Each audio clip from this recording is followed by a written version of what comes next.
আমার চ্যানেলে তোমাদের সকলকে স্বাগত। আজ আমরা ক্লাস 4-এর রায়ান মার্টিন প্রশ্নবিচিত্রা থেকে বাংলার তৃতীয় পর্যায়ক্রমিক মূল্যায়নের শেষ তথা 18 নম্বর স্কুল সলভ করব।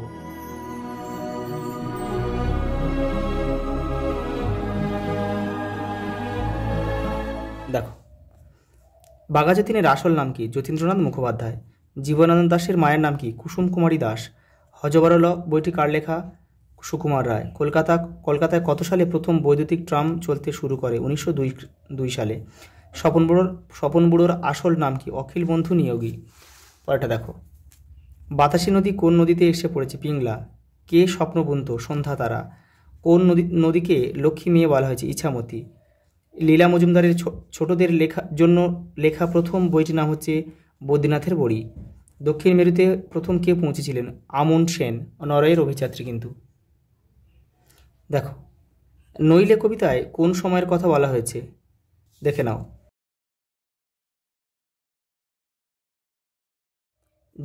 জলকন্যা সম্বন্ধে লেখো।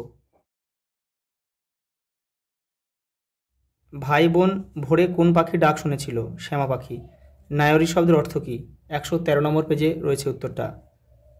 এই যে দেখো, পূর্ববঙ্গের কোনো বধূর নদীপথে বাপের বাড়ি যাত্রা। পরেরটা দেখো, হেয়ালি নাট্য কি তা উদাহরণ সহ লেখো। দেখে নাও। জ্যোতি কীভাবে বিপদকে তুচ্ছ করতে শিখেছিল? 123 নম্বর পেজে রয়েছে উত্তরটা। এই যে দেখো, এখান থেকে এই পর্যন্ত এই যেখানে লেখা রয়েছে, এইভাবে জ্যোতি শেখে বিপদকে তুচ্ছ করতে।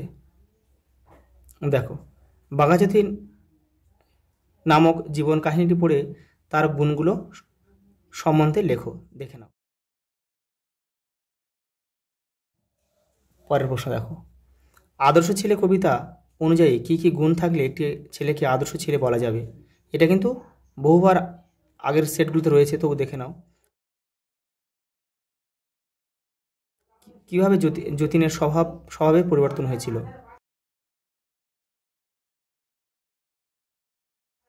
পরেরটা দেখো, প্রদত্ত বাক্যটির কর্তা কর্ম ক্রিয়া লেখো। দেখো, ঋক রত্নাকে বইটা দিয়েছিল, তাহলে ঋক হচ্ছে কর্তা।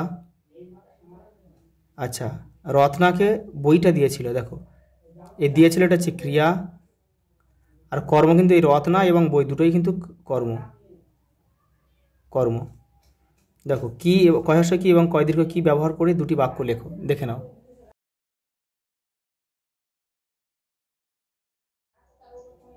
পরেরটা দেখো, নির্দেশ অনুযায়ী বন্ধনীর ভিতর থাকা ক্রিয়াপদগুলোর রূপ পরিবর্তন করো। দেখে নাও। ক, খ, গ তিনটে দেখে নাও।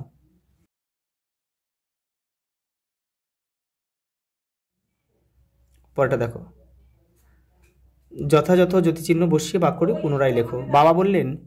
দেখো, এখানে কমা, এখানে ইনভার্টেড কমার মধ্যে রাখতে হবে এটা।